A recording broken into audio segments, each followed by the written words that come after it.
Subscribe करिए rising Uttar Pradesh को और दबाइए इस बेल आइकन को ताकि आप पाएं यूपी की न्यूज अपने मोबाइल पर सबसे पहले।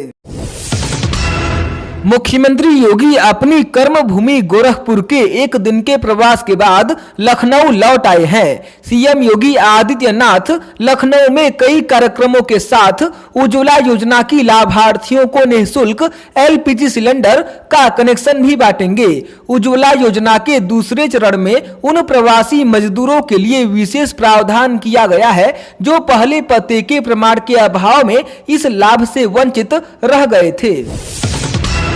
पिछले 48 घंटे में शराब पीने के बाद आगरा में 8 लोगों की मौत हो गई।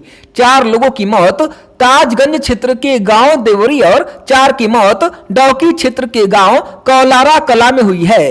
परिजन मौत की वजह जहरीली शराब बता रहे हैं। पुलिस प्रशासन इसे मानने को तैयार नहीं है। 400 का पोस्टमार्टम कराया गया है। डौकी में 4 ठेके भी सील किए गए हैं।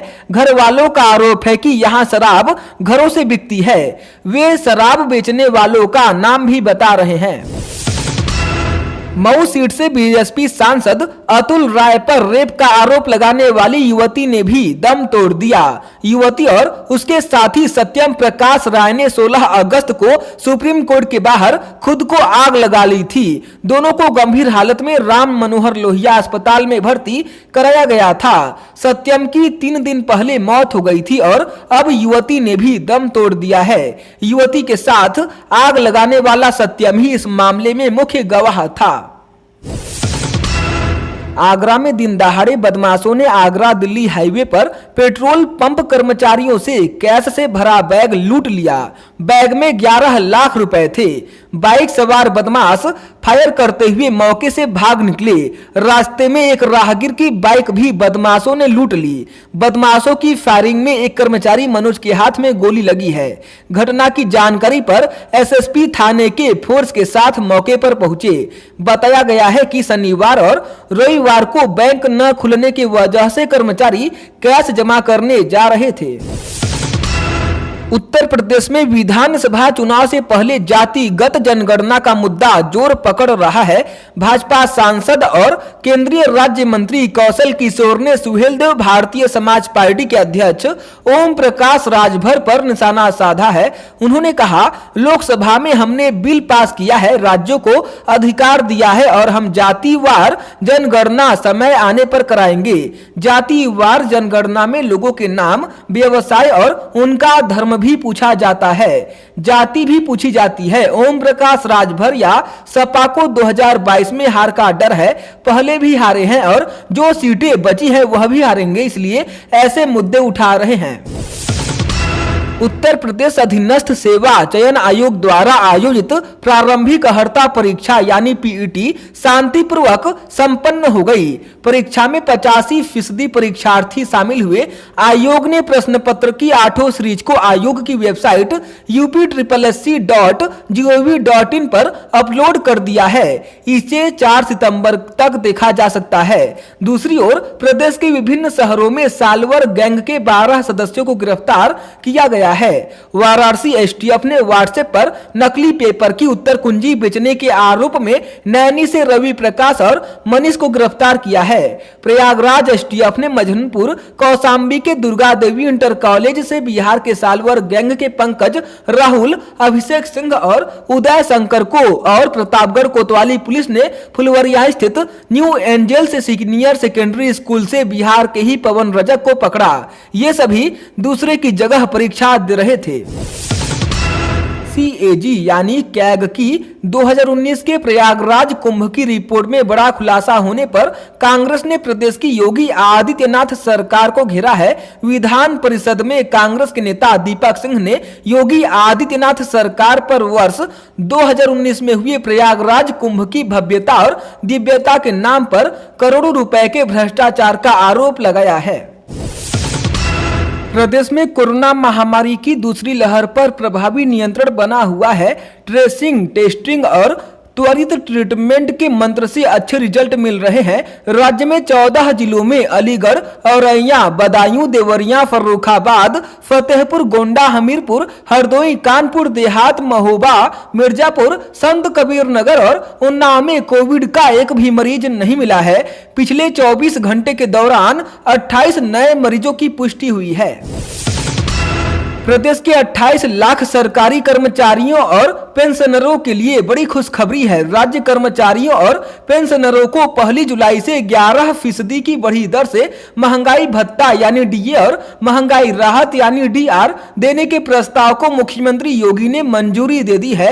11% वृद्धि के बाद कर्मचारियों का डीए 28% हो जाएगा। लगभग 16 लाख राज्य कर्मचारियों और 12 लाख पेंशनरों को इसका सीधा फायदा मिलेगा। जुलाई के बढ़े डीए का एरियर कर्मचारियों को जीपीएफ खाते में जाएगा। अगस्त में बढ़े डीए का भुगतान सितंबर के वेतन के साथ होगा। शासनादेश आज जारी होने की उम्मीद है। यूपी में अलीगढ़ और मैनपुरी के बाद अब इस जगह का भी बदला जा सकता है नाम। उन्नाव जिले के डीएम ने भेजा है प्रस्ताव। उल्लेखनीय है कि उन्नाव की मियागंज ग्राम पंचायत में ही ब्लॉक मुख्यालय भी है। वर्ष 2017 में विधानसभा चुनाव प्रचार में मुख्यमंत्री योगी ने यहां जनसभा में घोषणा की थी कि अगर सरकार बनी तो मियागंज का नाम बदलकर मायागंज कर दिया जाएगा। सरकार ने 4 वर्ष का कार्यकाल पूरा होने के बाद भी प्रशासन ने इसकी सुध नहीं ली, जिस पर क्षेत्रीय विधायक बम्बा लाल दिवाकर ने 31 जुलाई को डीएम को पत्र लिखा, जिसमें मियागंज का पुराना नाम भूपति खेड़ा बताया था। अब इसे मियागंज करने की मांग की गई है। डीएम ने विधायक के पत्र पर बीडीओ और एसडीएम से आख्या मांगी थी।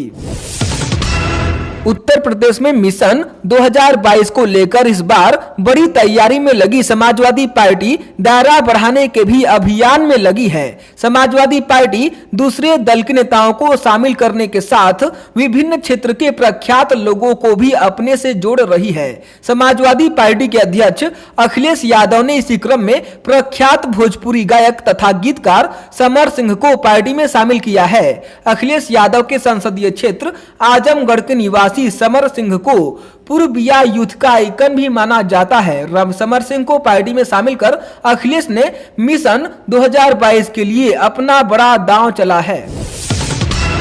महाराजगंज के सोनौली में एसएसबी व पुलिस की संयुक्त टीम ने भारत से नेपाल सीमा में हेरोइन की तस्करी करते एक धंधेबाज को गिरफ्तार किया गया है, जिसे पकड़कर कोतवाली लाया गया और मुकदमा दर्ज कर जांच पड़ताल की जा रही है। एसएसबी 66वीं बटालियन एसआई लालवन व पुलिस उपनिरीक्षक कमलेश कुमार सिंह संयुक्त रूप से गश्त कर रहे थे। राष्ट्रपति के आगमन पर अयोध्या होगी राममय। रामायण कॉन्क्लेव के प्रभावी आयोजन के साथ थीम सॉन्ग से भी श्री राम, राम कथा और राम नगरी की सांस्कृतिक विरासत बयां होगी। कॉन्क्लेव का थीम सॉन्ग बनाया जा रहा है। थीम सॉन्ग का मुखड़ा है जन जन के श्री राम। प्रदेश के संस्कृति विभाग ने थीम सॉन्ग बनाने की जिम्मेदारी प्रख्यात गायिका पद्मश्री मालिनी अवस्थी को सौंपी है। उन्होंने 8-10 सह कलाकारों के साथ अयोध्या आकर रिकॉर्डिंग भी शुरू कर दी है। उन्होंने थीम से मैच करने वाले कनक भवन, जानकी महल एवं राम की पैड़ी परिसर में शूटिंग की। इलाहाबाद हाई कोर्ट ने कहा कि साइबर ठग दीमक की तरह पूरे देश को खोखला कर रहे हैं, देश की आर्थिक स्थिति कमजोर कर रहे हैं। साइबर ठगी का पैसा न डूबे, इसकी जवाबदेही तय होनी चाहिए। ईमानदार गरीब नागरिकों की गाढ़ी कमाई साइबर ठगी से कैसे सुरक्षित हो, इस मामले में केंद्र व राज्य सरकार तथा भारतीय रिजर्व बैंक यानी आरबीआई को नोटिस जारी कर कोर्ट ने जवाब मांगा है। कोर्ट ने कहा कि बैंक व पुलिस की जिम्मेदारी तय की जानी चाहिए। कोर्ट ने कहा कि जब जज भी सुरक्षित नहीं तो आम आदमी के बारे में क्या कहा जाए। योगी सरकार ने 2013 के मुजफ्फरनगर दंगों से संबंधित 77 आपराधिक मामलों को वापस ले लिया है। सुप्रीम कोर्ट में स्टेटस रिपोर्ट दाखिल कर बताया गया है कि इन मामलों को बिना कोई कारण बताए वापस ले लिया गया है। इन मामलों में अधिकतम सजा आजीवन कारावास है। सांसदों विधायकों के खिलाफ आपराधिक मामलों के जल्द ट्रायल के मामले में एमिक्स क्यूरी विजय हंसारिया ने ये रिपोर्ट दाखिल की है। मामले में विजय हंसारिया ने अधिवक्ता स्नेहा कदलीता के माध्यम से दायर अपनी रिपोर्ट में कहा है कि राज्य सरकार ने सूचित किया है कि 2013 के मुजफ्फरनगर दंगों से संबंधित कुल 510 मामले मेरठ जोन के 5 जिलों में दर्ज किए गए थे। कुल 6,869 आरोपियों के खिलाफ ये मामले दर्ज हुए थे। इन 510 मामलों में से 175 मामलों में आरोप पत्र दाखिल किया गया था। 165 मामलों में अंतिम रिपोर्ट जमा की गई थी और 170 मामलों को हटा लिया गया था। इसके बाद योगी सरकार द्वारा सीआरपीसी की धारा 321 के तहत 77 मामले वापस ले लिए गए थे।